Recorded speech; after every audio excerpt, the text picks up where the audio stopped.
This is Andy Walvogel, school counselor, and Andy's internal PBIS coach, and Karen Olson, one of our science teachers, and is engaged with our data team in other ways in the building with instructional priorities. So yeah, we're going. Would you like me to share a little bit about academic seminar first? Let's go ahead and do each of the introductions, and then we'll come back and you can share about academic seminar, just so you know everyone who's listening in, okay? I'm Jared Schaffner at Onalaska, principal, and with me today, I'll move the webcam. This is Anna Curtis, our associate principal, and this is John Horman, one of our school counselors. Well, welcome, Onalaska. All right. And Jill, how about you? Who do you have with you? Well, I'm sitting in my office alone right now. Okay. But Brenda Jozwiak-Balding will be joining us soon. She had to go to a different building. She's our People Services Director. And Kara Musig is our school psychologist, and she'll be joining us as well. My school counselor is out today, out of the building. She'll be getting back about 2. But here they come. All right. So we're excited to be part of this conversation. Hello. Great. Hi. Kara and Brenda are here now. All right. Welcome, Kara and Brenda. Yep. Hello. All right. So with that, we'll turn things over to Baraboo, and Glenn and his team are going to share their plans for academic seminar and what they've learned about academic seminar so far. Thank you. We have implemented just for the first time this fall an academic seminar course for our freshmen, and what this involves is really identifying about 70 of our at-risk incoming freshmen. It goes back to last year where we went through a series of meetings to identify those students using a variety of data points who may be at risk for some behaviors academically or socially or emotionally that indicated that they might need additional support coming into the high school. So we use the dropout early warning system, the plan, explore, test data. We use check-in, check-out data, and everything we had from Swiss and also attendance.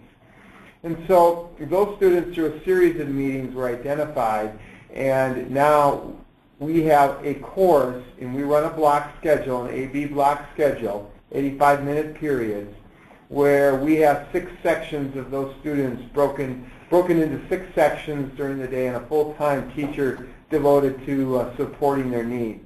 We're using the curriculum out of the University of Oregon that was developed, and those are really a series of lesson plans that focus on a variety of things, including test-taking skills, organizational skills, planning, goal setting and planning for college and career, and getting ready for graduation. And it was all developed by Jessica Swain Bradway out of the University of Oregon. The curriculum and the setup that we're using also provides targeted time in the classroom during each of their blocks for the students to receive support in completing their homework and being prepared for the next day in class. And so our size of student-to-teacher ratios are right around 11 or 12 to 1 in those classes. The teacher happens to have PBIS background as a PBIS coach and happens to serve as our external PBIS coach in the district, and is trained as a ISIS and Swiss and check-in, check-out facilitator, so has a lot of background within the framework, so she can also deliver some of those emotional and behavioral supports. And we want to start to fold into it as the year progresses, a check-in, check-out component with some of those higher at-risk academic seminar students. So that's Glenn, really in a nutshell what we have going on with academic seminar.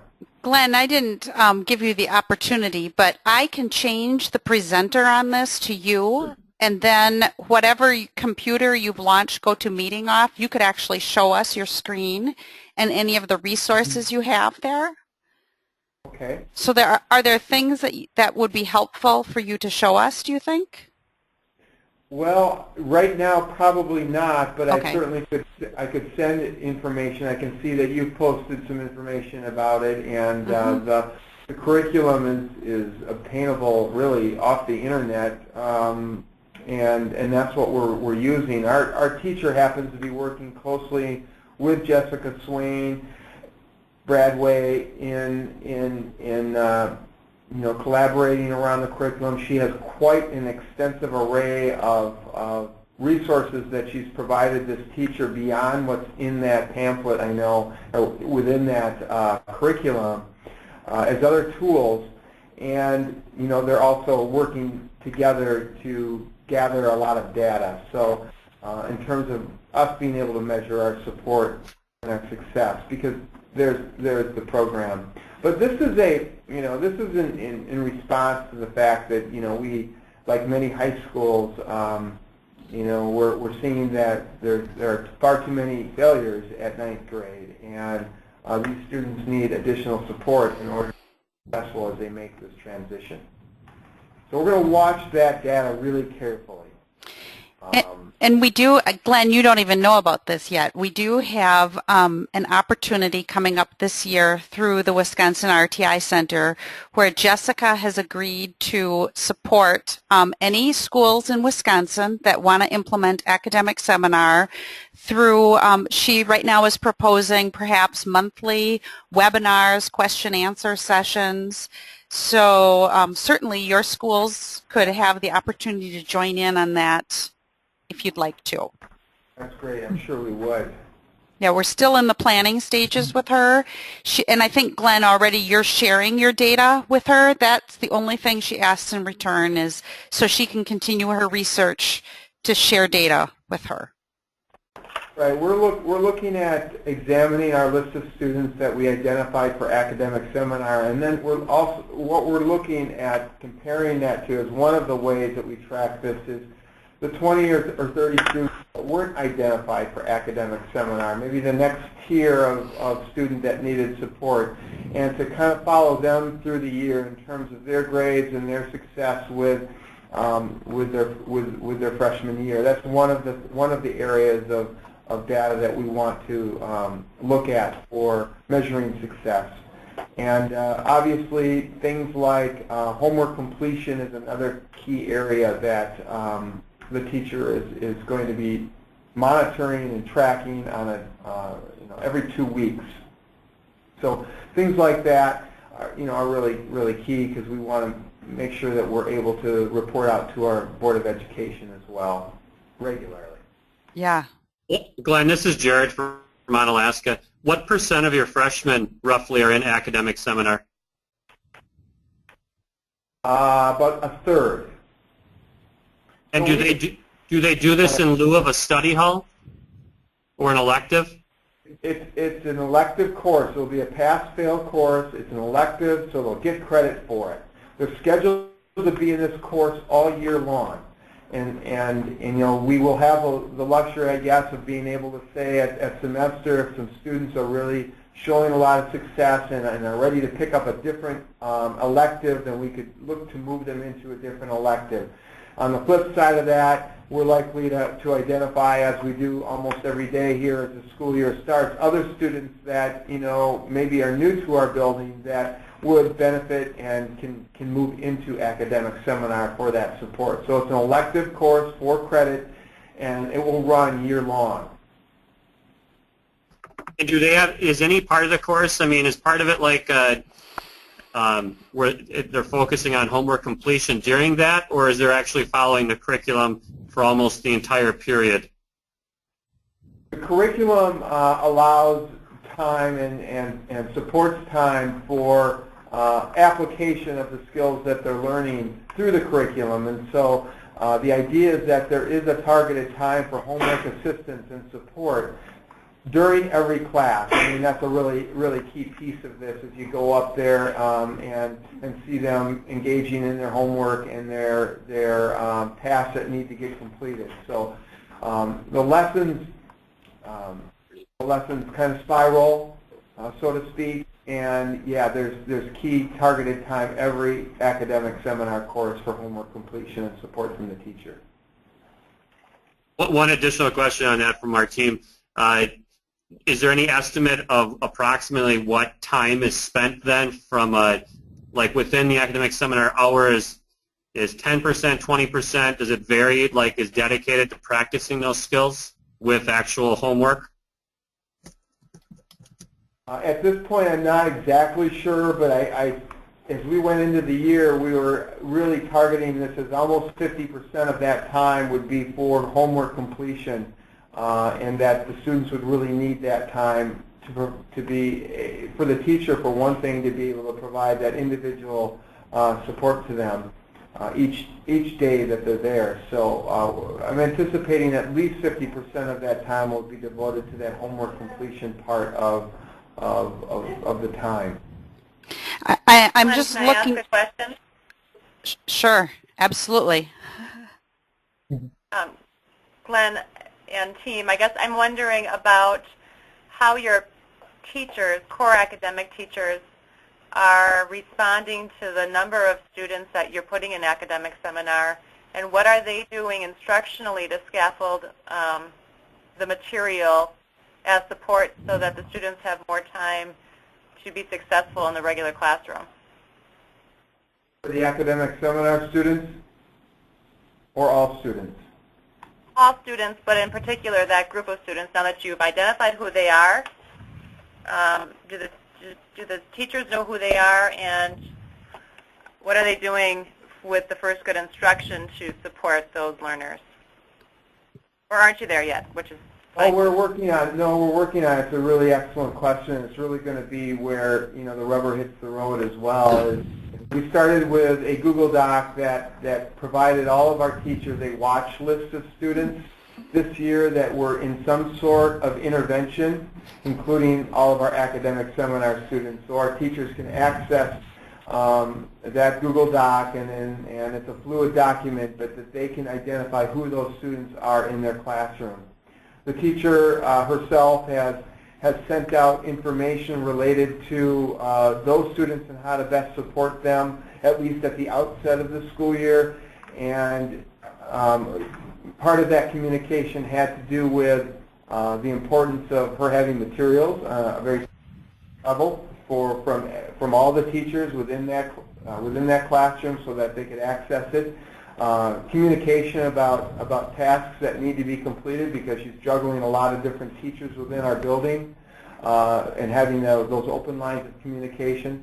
And then we have, she also communicated to them about the need for them to be collaborating as teachers during what we call our PLC time.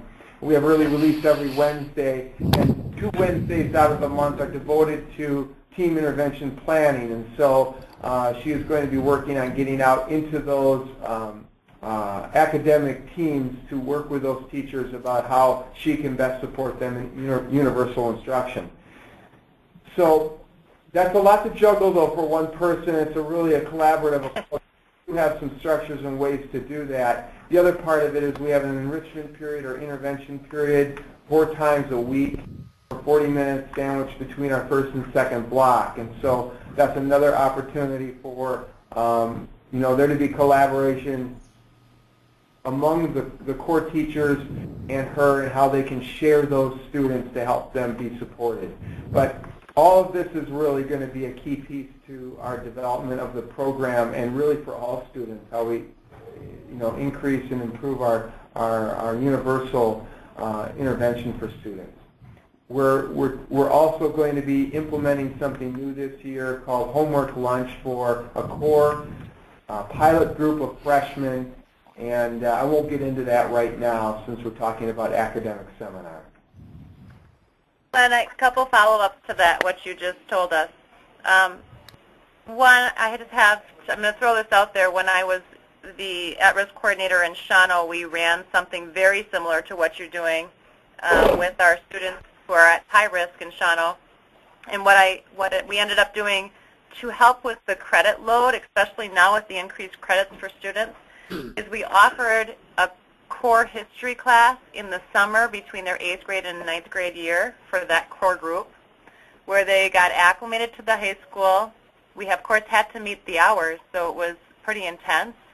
But the kids that completed it year after year talked about how that really helped them get a jump start to high school, understand the rigor with the right types of support, and then they had that extra time, like you're building in this academic seminar, they had that extra time to spend with that support person to get them over the hump of that freshman year. So if it's just an idea in case kids start going credit deficient on you or lack with credits, that would be a way to help them out. Jill, so you have a block? Can I ask you a question about that history course? Did you pick that history for any specific reason? Do you remember? Because it was the best teacher. Ah, the one who had the best relationship with these types of students, I bet. Yeah, and she was willing to do it, and it worked awesome. And the kids, their first experience at the high school was a positive one because of it. Okay. Awesome. So I'm sorry, Glenn, I interrupted you. Glenn, will you send me your block schedule? Sure. With your skinnies, with your 4 times a week intervention time. I'd be interested in that. We're doing a deep study over the last 2 years of alternative schedules. And then my last question for you, Glenn, is how did the parents respond? Our parents have been extremely supportive of this from the get-go. We started with communication out to them last winter when we had first identified the students because it was during the scheduling time. And we sent a detailed letter about academic seminar to them explaining that, they would be scheduled for this and that, there'd be a process that we would be going through. And some of the calls that came in, wondered about it, but there was nothing but support once it was explained after 2 or 3 sentences what this was all about. So far, so good because they've recognized it, and even when I've been in that classroom to talk to the students, they're seeing the benefit of having this opportunity to be provided more support in the classroom, and I think that message will be going home. Yeah, that's great. Thank you. Thank you. Anyone else have any other follow-up questions or additional questions about academic seminar? Looks like a lot of work. Good job, team. Glenn, we've been talking around our table as you've been explaining, and we really think we've found an obvious connection that we can maybe use existing resources to do something similar, if not the same. So thank you very much. I'd be happy to share as this unfolds. We'll have more information and certainly more resources as they get developed around, how we're going about this process here. And correct me if I'm wrong, Glenn, but I think you're taking this national next month down in Chicago at the National PBIS Leadership Forum, right? Yes, our teacher is at least. She's going to present with Jessica Swain Bradway there, and that's a great opportunity to showcase it and talk more and really learn more. It's a great conference. So she will be taking the message there with Jessica. Great, great. Thank you. All right, Jared, I know you need me to change you to the presenter, right? Yeah, let's try it. We'll see how it goes. All right. And Jill, you wanted to have me share what our EWS system looks like, correct? Yeah, yes, I think you should share that because I think that will naturally tie into what you have your departments doing to improve that universal instruction and to have those rich conversations. Absolutely. And I'll invite my team to share in here, jump in here too whenever possible. Can everyone see okay? Yeah, looks good. Nope. When we had a data retreat 2 years ago, a mini data retreat during the school year, and when we had that data retreat, we did a Venn diagram, and actually John, one of our people sitting at the table, I remember him saying, wow, there's this core group of kids with 3 different risk factors who we've never talked about over the last school year as part of our team approach to problem solving, our TAPS meeting. And from that, we came up with the knowledge that we needed to develop a system to identify students and really, over the last year, change how we have our meetings structured. what is in front of you on the screen, we originally looked at several different EWS systems, and the only concern that I had looking at them was we gained a lot of information about different risk factors, about different criterion levels to use. The concern was a lot of them you couldn't customize to a great extent to what you wanted to look at locally.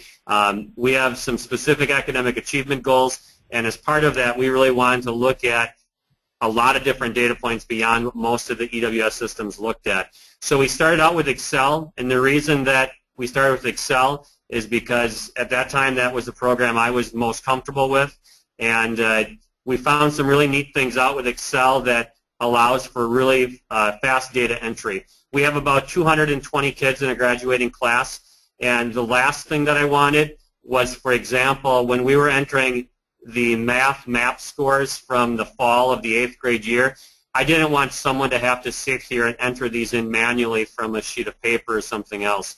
And the reason for that is because A, obviously room for error, and B, I was worried that if someone was going to enter them manually, it was probably going to be me, and I didn't have time to do that. So we wanted something that would be automatic, and if you haven't used this feature in Excel, it is absolutely fabulous. It's called the VLOOKUP, and all you need to do is, I'm going to jump to a different page here.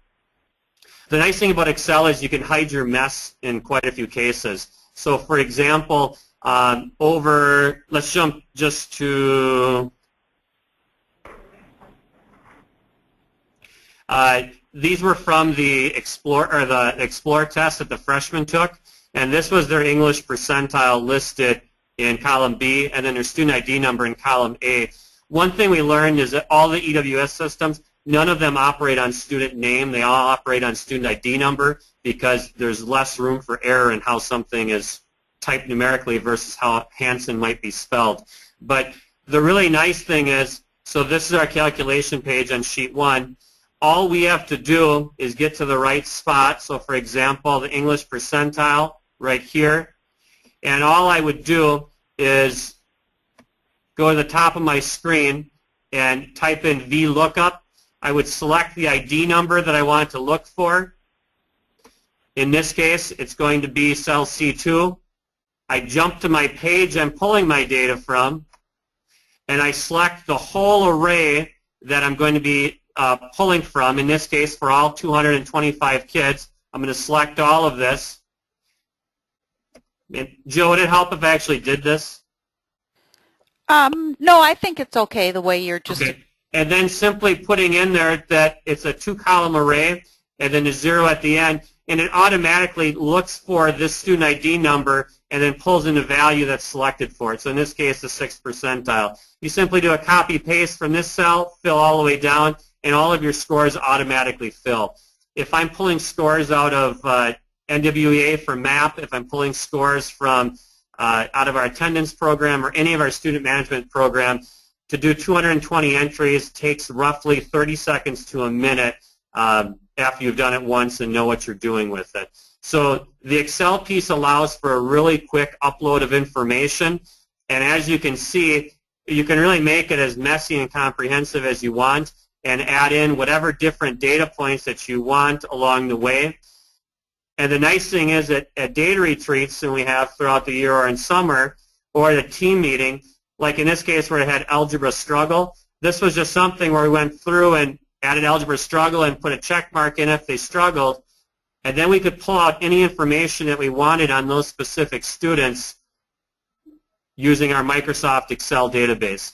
The other nice thing is you can use what's called conditional formatting and simply, for example, select that we want to highlight any cell that is less than, in this case with WKCE, less than 2.5. So any kid that's minimal or basic will be flagged immediately by using this.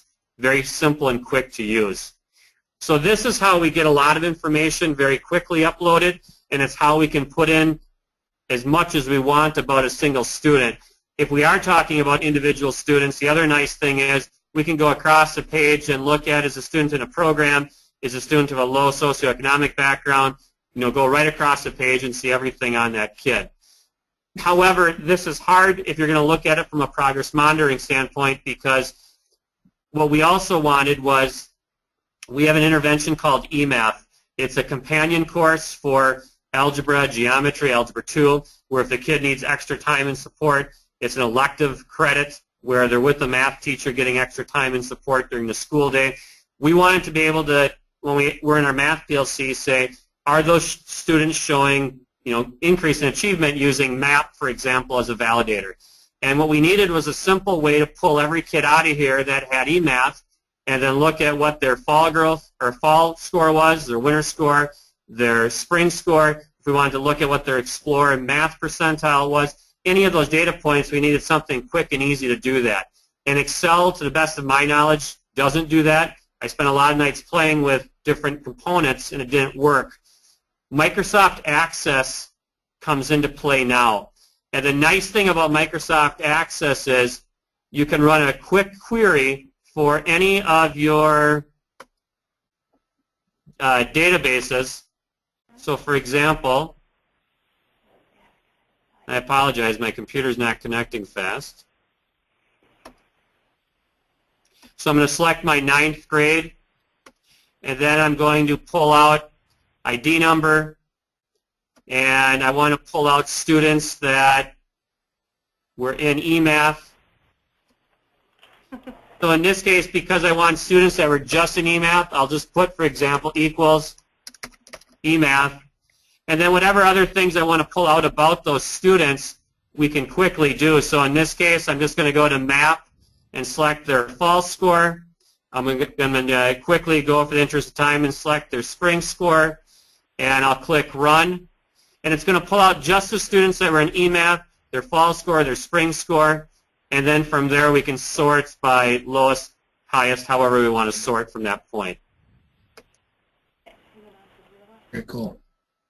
So what I think the neat thing about Access is it takes away everything you don't want to see and just pulls out exactly what you do want to see. And the nice thing about this is at almost every data retreat we've had, people think, say, including me, I bet that all the students that are this are also this.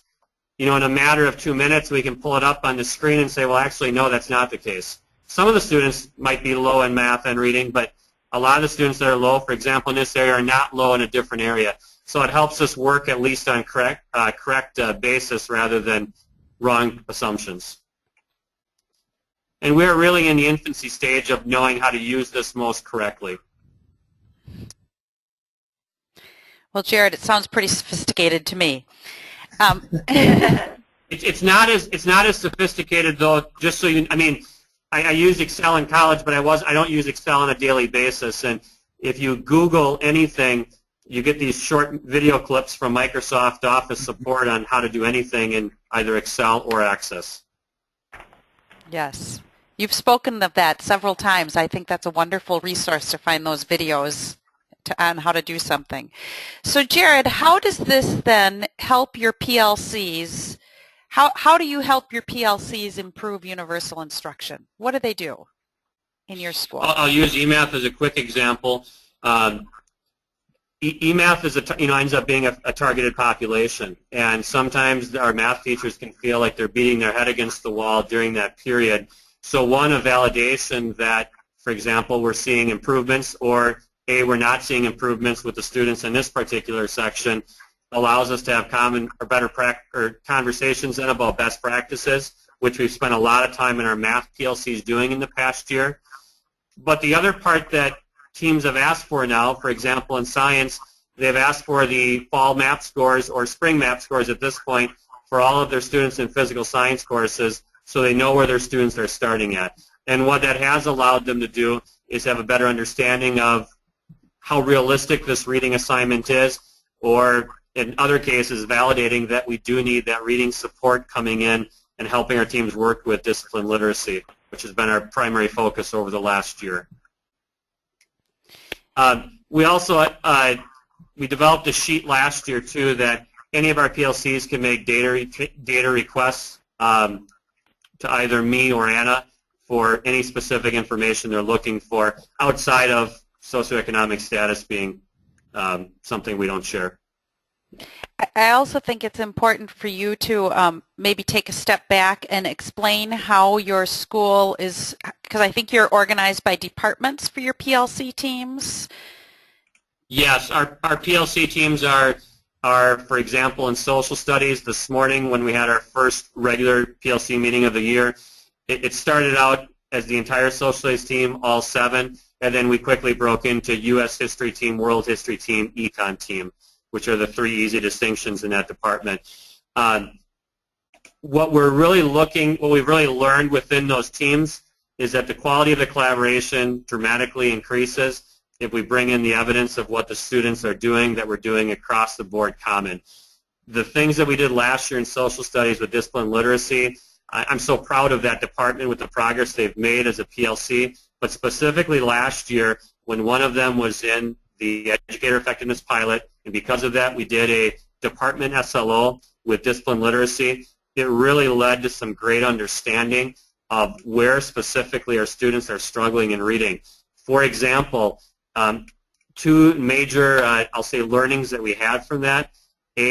Our kids were not reading fast enough when they were reading. So for example, we have an ACT goal as a district, and what we were finding is we were trying to mirror a related reading, for example, in U.S. history of a primary source document with the types of questions that ACT has. What we were finding is that some students weren't having trouble with the questions, but if we gave them the same type of time parameters that they would have on an ACT, they couldn't read the passage fast enough to get to the questions, which led us to understand how we have to work with our reading specialists to help kids learn the skill of reading at a faster speed, or the different method or the different ways to read. For example, close reading isn't appropriate on every type of reading that they would do. Another thing we found out is that general vocabulary was a major concern, not specifically social studies vocabulary, but vocabulary in general that was helping our student or hindering our students from success on it. Great. Questions for Jared?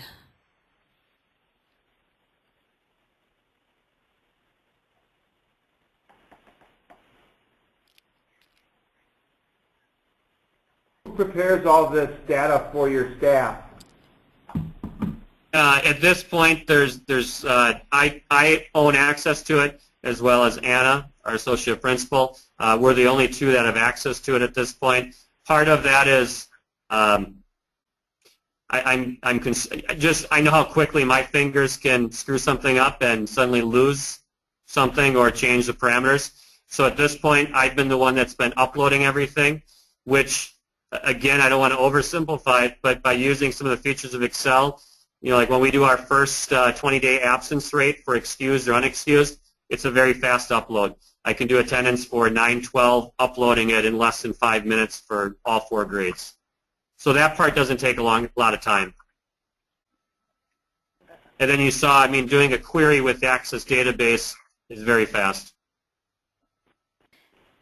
And in my experience, most schools that are including free and reduced lunch in their data system are keeping then at least that part of their data system at the principal or associate principal level, and then running reports or showing reports on a screen for the staff, just because of that, protecting that free and reduced lunch. Yes, that's the one thing we've told them that we would not share with them. But this also really helped us, putting this together helped us talk as a team about what are other risk factors that we know of. So for example, just being dismissed from a program in the past, or being a new student to the district, regardless of what background was, we had a great discussion about what level of risk factor that was. Mm-hmm.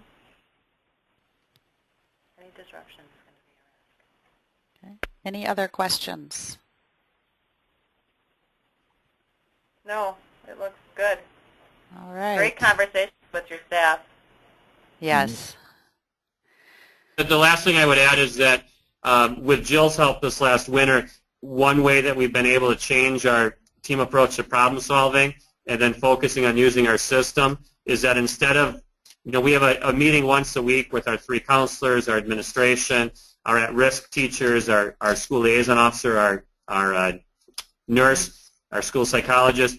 We used to focus exclusively on individual, and at times we had gotten pretty good at that part, but we were spending so much time on individuals we weren't addressing enough students that were in need. And with Jill's help, we really changed our focus last spring to, by the time, from January until May, it took 4 months, but we finally got to the point where we were looking at groups of students that were in the same boat for the same reason or similar reasons that we could address as a group rather than individually. So this is a major component of allowing us to do that.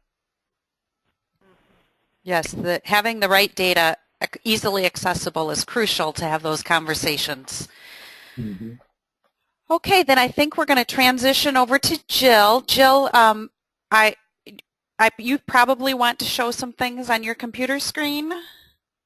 I can. Tell me what you would like to see. Jared shared their data collection system. We are transitioning from the EWS system to a combination of EWS and what we're calling EduClimber. We've purchased the system. Mm-hmm. And so I could show you EduClimber. And then in addition to that, I can talk a little bit about our process, Jill, if that's what you want us to do. And yes. then talk about our new intervention this year, which is going to be our high school IE time.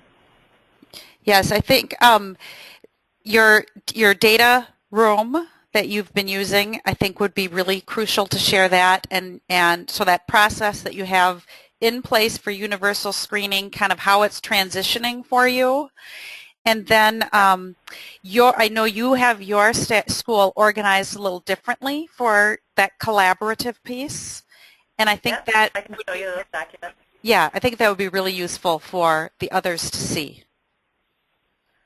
Okay, can I pull up, is it going to have a problem with me pulling up Google Forms?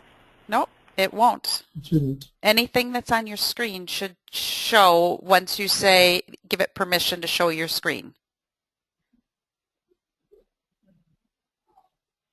Okay, so what you're seeing here, can you see the EWS meeting schedule? Right now we can only see I can only see a black screen. Dan, can you see? I'm seeing it, Jill. Oh, okay. It's me then. Not surprising. Jared, can you see it? I I can can. see it. Okay, so what? Oh, now I see it. I see Okay. it now. So what we did here is, this is our meeting schedule for the year, and this is based on, as you can see, our data update schedule. So over on the right, you see mid-quarter 1, and then you'll see down how this goes throughout the school year. The reason we chose certain days is these are Mondays and Wednesdays. These have less conflicts, of course, with sports schedules, so more staff can attend the meetings as we meet after school. So that's our schedule, and here are our teams. This year we have a data wall that includes 9th, 10th, and 11th graders. And so we have core teachers in each subject. We also have a specialist and a special ed teacher.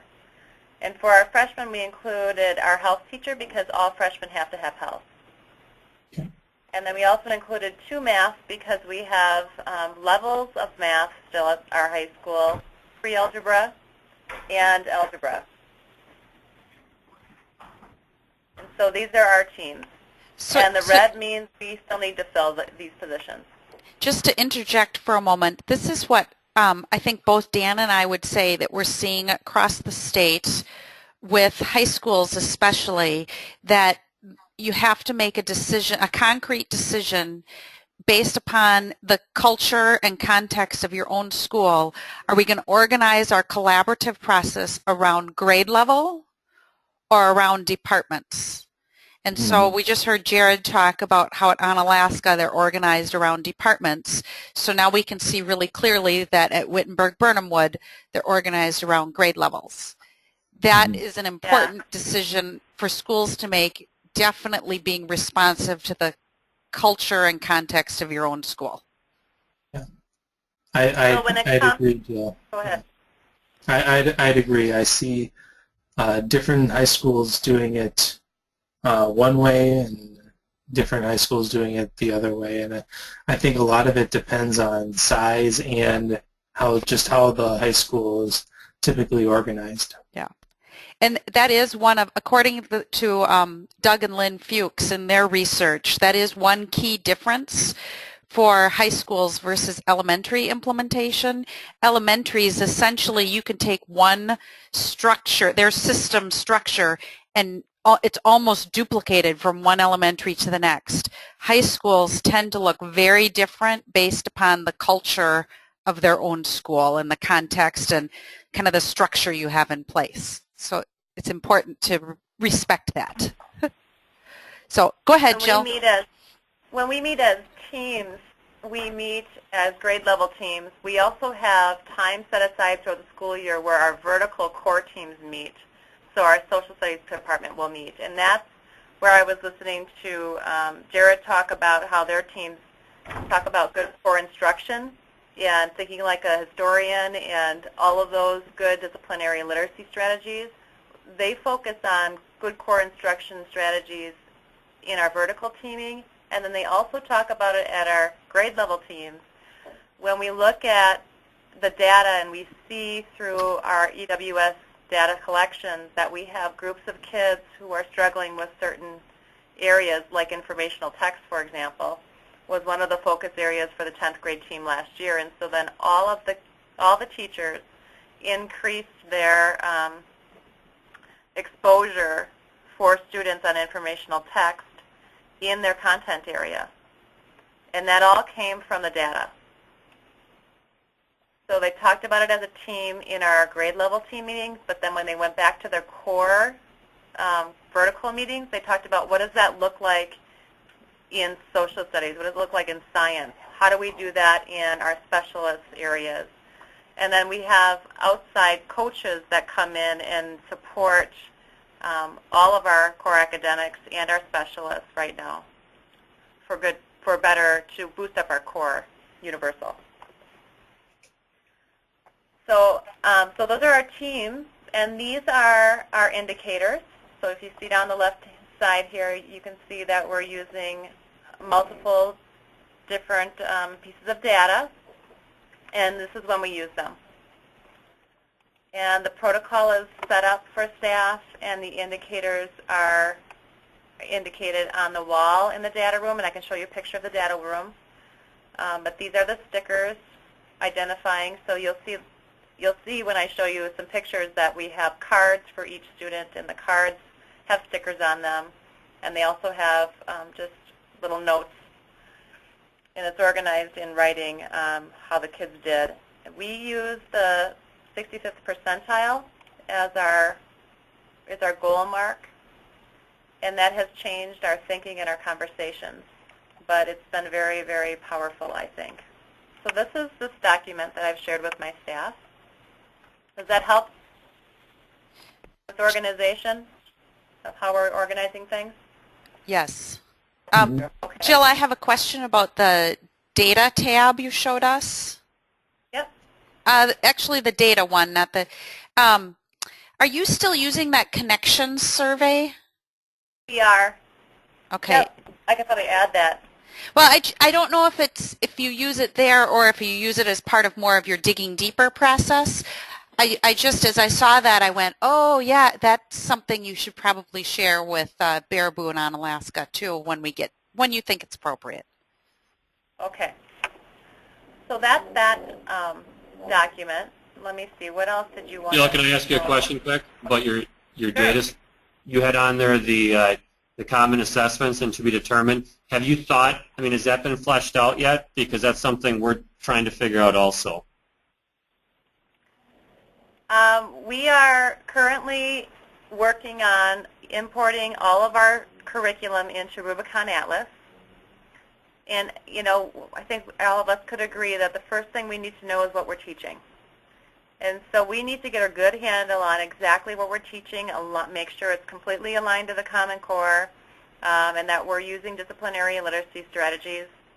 Our district has committed to Doug Fisher and Nancy Fry's model of the graduate release of responsibility. And so all of our teachers are using the graduate release as their framework for instruction on a daily basis. And so we're trying to make sure that when they're importing their curriculum, that it's reflecting the graduate release. And so all of that is happening right now, and that will be happening, I'm sure, over the next couple of years. Common assessments will start happening with that. Yeah, as they see, yeah, like Brenda said, as they see the reason for it. We don't have a lot of teachers that teach the same subject because we're just small.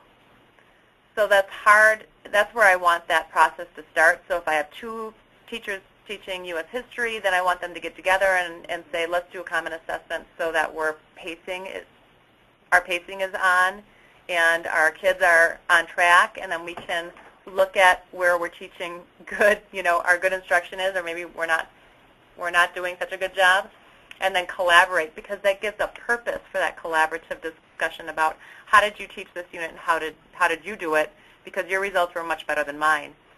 And I think the focus of their work this summer has been on really understanding and using their formative assessments meaningfully and how to track that data, and they've really moved into more developing high-quality rubrics. They've had some guidance and support on that. So I think that they're seeing the need for common assessments, and that's the next road we move down. Mm-hmm. So we're not there yet. What you're looking at right now is one of our data walls. We have this organized on this picture by the 50th percentile, but we changed that mid-year, and it's now the 65th percentile. So the line would be over here. What we've noticed over time were many things. First of all, our students weren't taking map testing seriously, and we organized this by reading maps. Mm-hmm. We knew that after the kids were in the classroom for a while and we got to know them better, that their academic, what they were showing academically in the classroom was not a matching with their scores. And so each group, both 9th and 10th grade teachers, identified that as being a systems problem. And so they created a new system for map testing, both in the same data day, in the same meetings at separate times. It was pretty interesting that they came up with that. I try not to lead the meeting too much. I prompt, and I let the teachers lead the meeting using the protocol. Yeah, please do. This is Kara. I'm the school psychologist. I just wanted to say something about the data wall. We actually do, through our EduClimber program, do have access to a digital data wall, but we use this one with the cards. The teachers have told us, I think, that they find it more personal and more powerful when they get to move the cards themselves, and it's hard to see on there, but it actually does have the kids' pictures on it. I think that makes it more powerful for our teachers, too, when they watch the kids actually moving physically in the room when we do the activities together. I think, correct me if I'm wrong, I think you originally started out with data cards similar to how a lot of elementaries do it, with no identifying information. And you found rather quickly that you needed to at least have student names on there, and I'm pleased to see now you have pictures. Yeah, that was, we were trying to be confidential with things. Mm-hmm. And so if someone walked into the data room and they saw a bunch of numbers, they wouldn't know who it was, so we didn't even have the names necessarily on the front. But we changed that quickly because in the high school, kids move around from class to class. They're not with the same group all day. And so it just was not working. And so we do keep the data room locked. There's a teacher who has access to the data room. So here is what our forms would look like. And this is, we just make these on note cards, so I get 2 forms out of a sheet. Services are where we put the dots. So that's what the card looks like.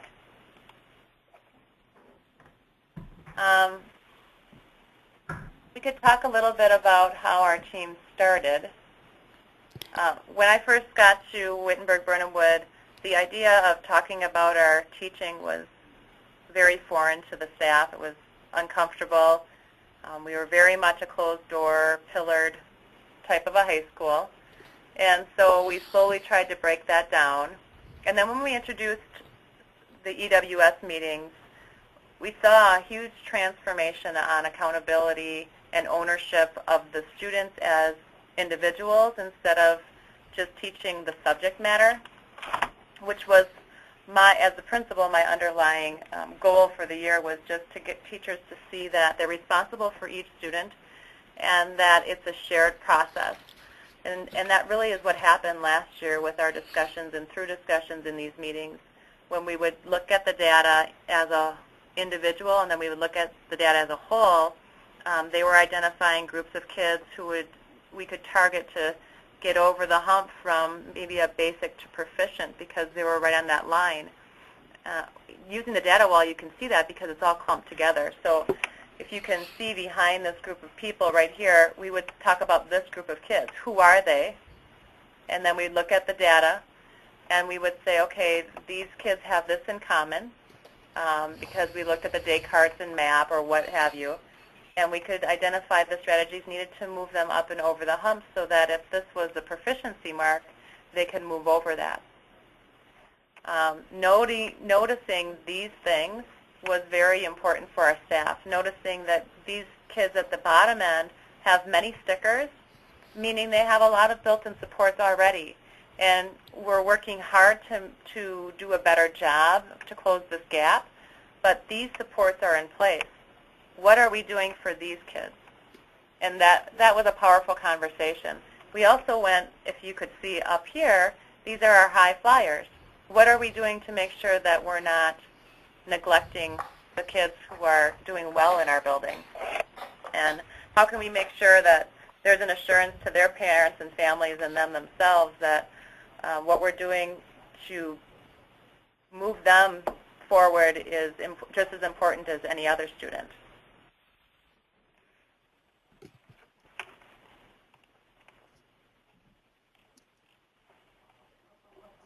Any questions so far?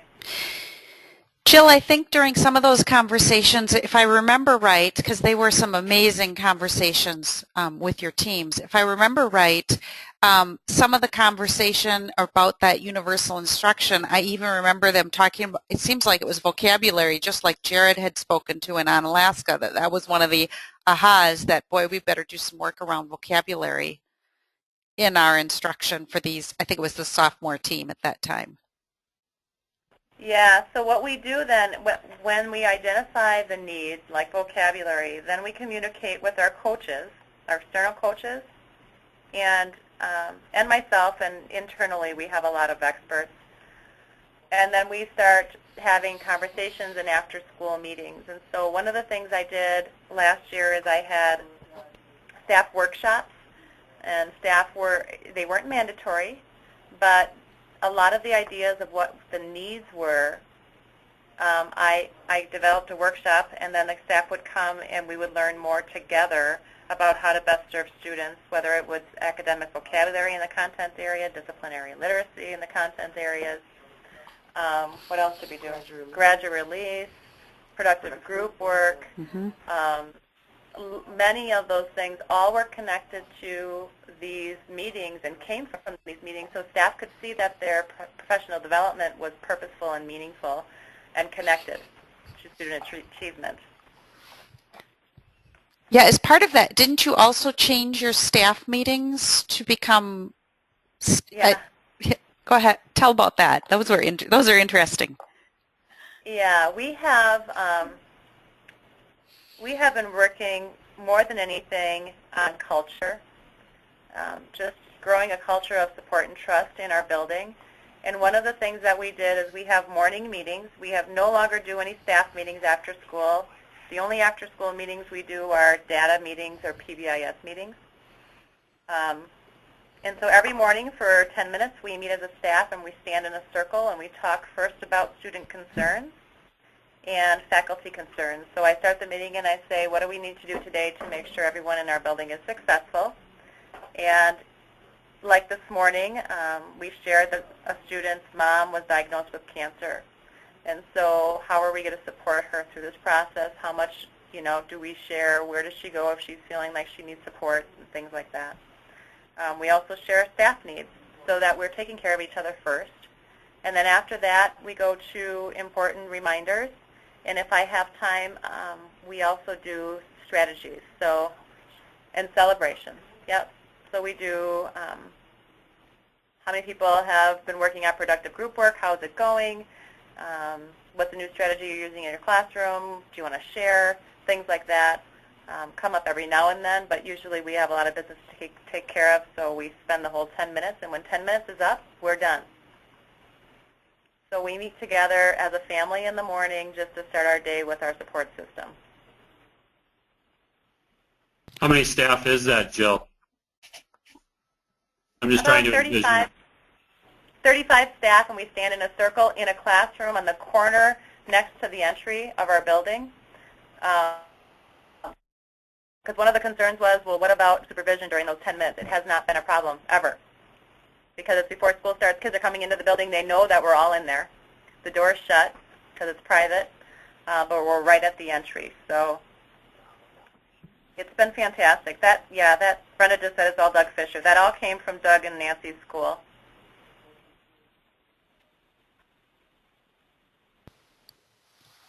What you're seeing on the screen right now is the result of a systems problem that the staff identified last year through our EWS meetings.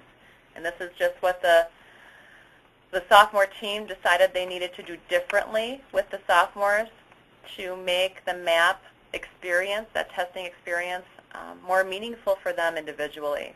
And we saw a gigantic change in scores. And so what we need to do is we need to believe in the tests as instructors,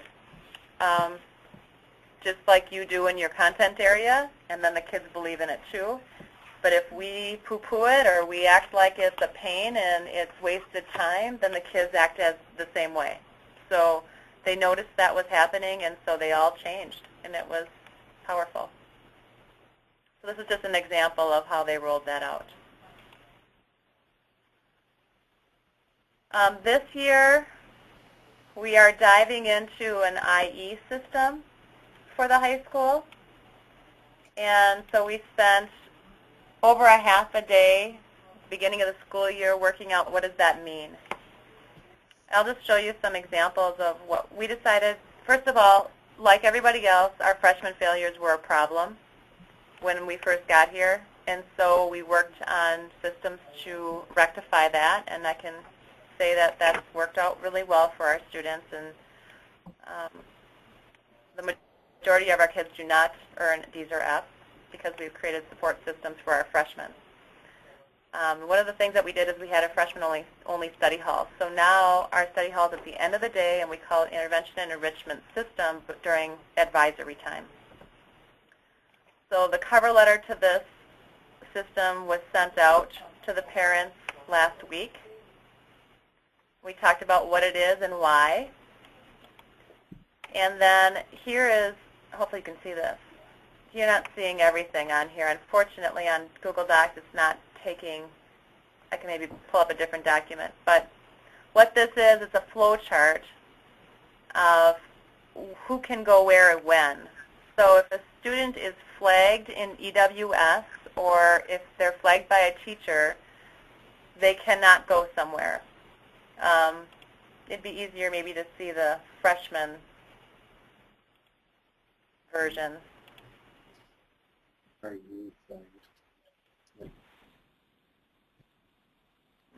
Let me.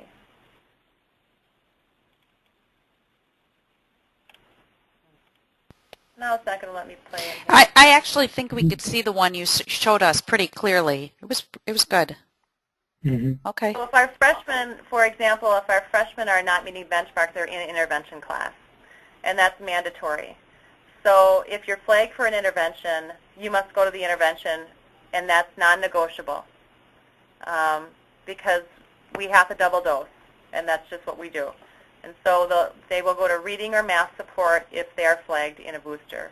If they are not, and they are meeting academic needs, then they can have many choices. They could go to student services, they could go to the weight room, the library, computer lab, they could ask to go to see a teacher, or they could remain in their advisory.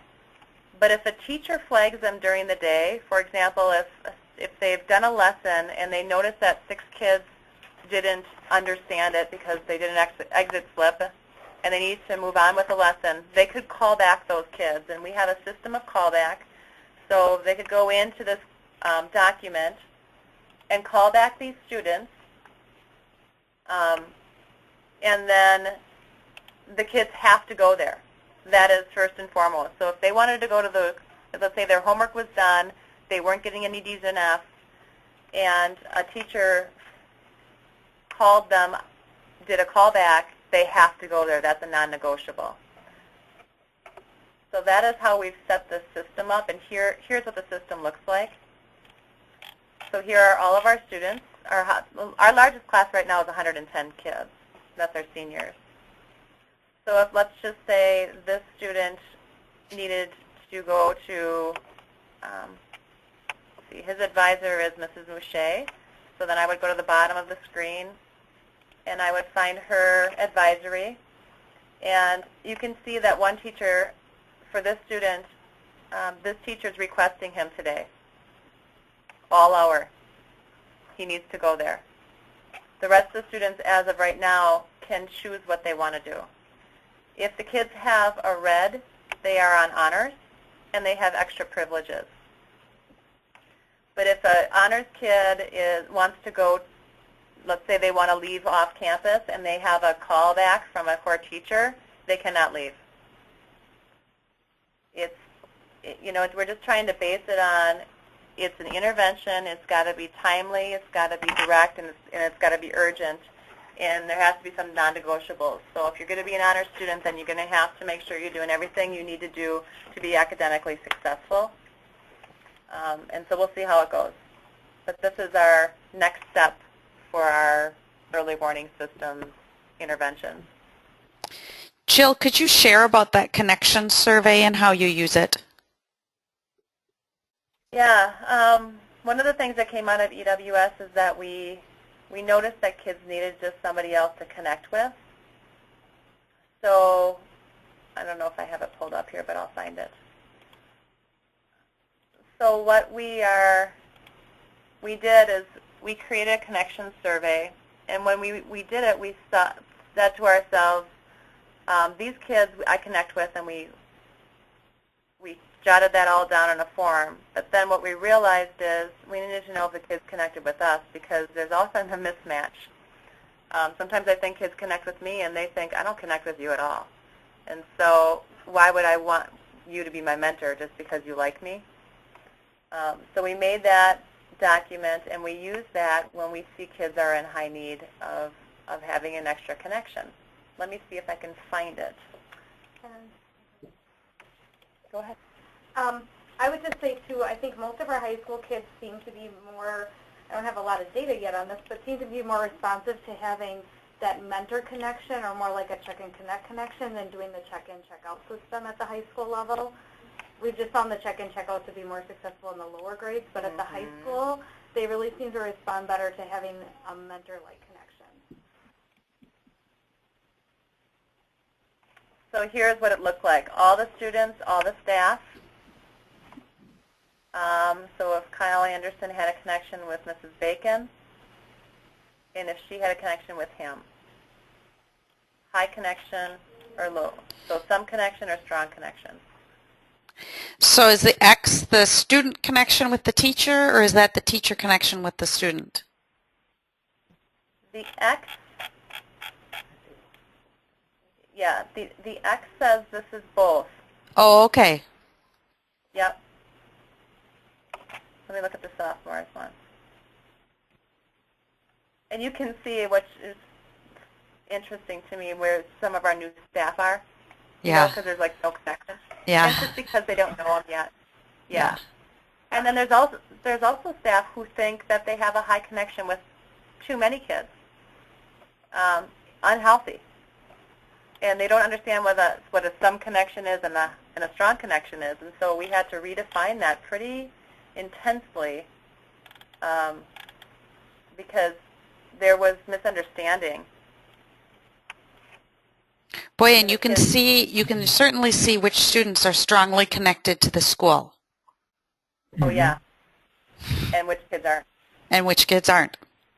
Like this student right here, and what this is very interesting because we've had conversations about this. This student right here is a really great kid. Never gets in trouble, does really good academically, scores well, but look at how he's not connected. Mm-hmm. That's a problem. And we talked about this again as a staff this year.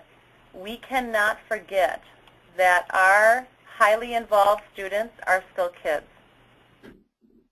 and they need us. And so we've got to make connections with all kids, and no assumptions is what we say. Just don't make an assumption that, oh, they come from a good family, they're fine. We just cannot assume anything. So this is a powerful document for us. Yeah, cool. Now, Jill, correct me if I'm wrong, you have protocols that when your staff collaborate together around data to improve instruction, I believe you have protocols to guide those conversations. So besides you facilitating. I stole them from you. Yes. I think they're on our website. I think you adapted them.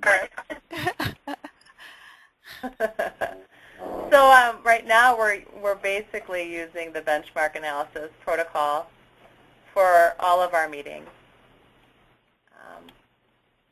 We try to create an environment, like you were saying before, I think, Jared, that it's not just about a student and problem solving for one student, it's problem solving for groups of students. And that's a change in thinking. One of the things that my staff really was hesitant about, we're coming to these meetings and having a, forgive me for swearing, a bitch session basically about what we already know the problems are. And I continue to tell them, you know, we can't do that. We walk in the door, we already know what the problems are. We have to come with solutions and brainstorm, use our collaborative problem solving to get to a point where we can see where the patterns are and we can come up with an intervention or a systems change to help change that problem. So that's what this is all about. We talk about the data, we look at the points, what's popping up, what's curious about this, and then what do we need to do? What instructional strategies are you doing? What additional data do we need to collect? How do we want to dig deeper? And these are the things that have surprised me. Maybe not so much surprised me, but I've just been very rewarding to be part of it, listening to the staff collaborate. They talk about things that I've been wanting them to talk about for 3 years without me telling them to do so, which is exciting. See, I even gave you credit here, Jill. Okay, any questions for Jill? That document is called the Benchmark Analysis Framework? Probably, I don't think it's called that on our website. I can send it to you, but I think it's called Casting the Net Wide. Jill, I'm just going to take controls back from you for a second. Please do. Because I can show you what book that actually comes from.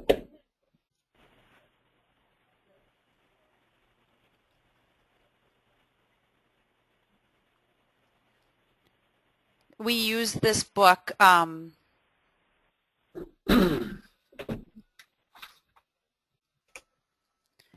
in screening and progress monitoring.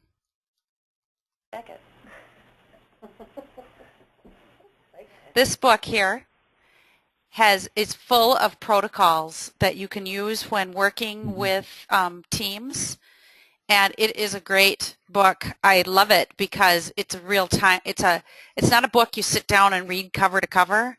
It's a book that, as a principal, you think about.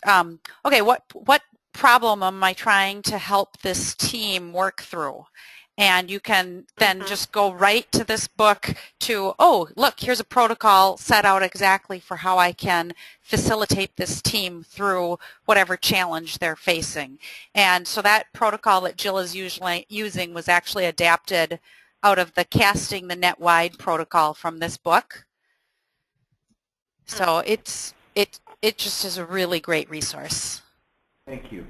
Mm-hmm. Awesome. Thanks, Jill. Mm-hmm. You're welcome.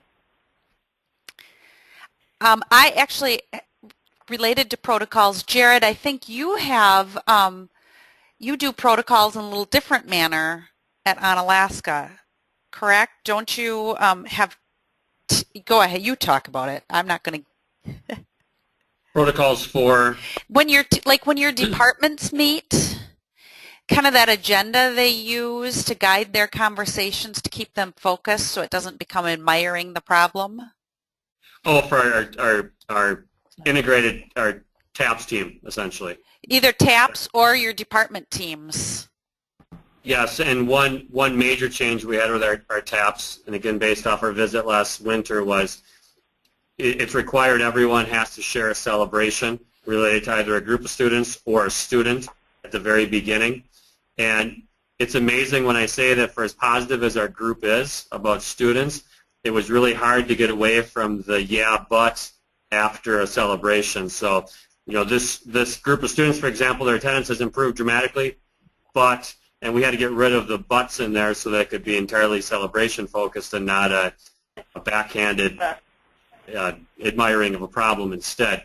Sure. But we address crisis students immediately, and ideally we never have more than, you know, 1 to 3, 4 in any week. And then after that, our focus has been going back to the groups. This year we'll be focusing on academics 2 Wednesdays a month, or 2 Thursdays a month, attendance 1 Thursday a month, and then mental health / behavior 1 Thursday a month. And I think for, correct me if I'm wrong, like when your departments meet, so like when I think you showed me when the math department meets to talk about that instruction, don't they have to develop their agenda or their protocol and submit it to you and you kind of work with that department chair? Each of our 3 administrators is assigned to different departments, and then correct, we work in advance with the department chair, which is generally the PLC chair, but to determine what it will look like.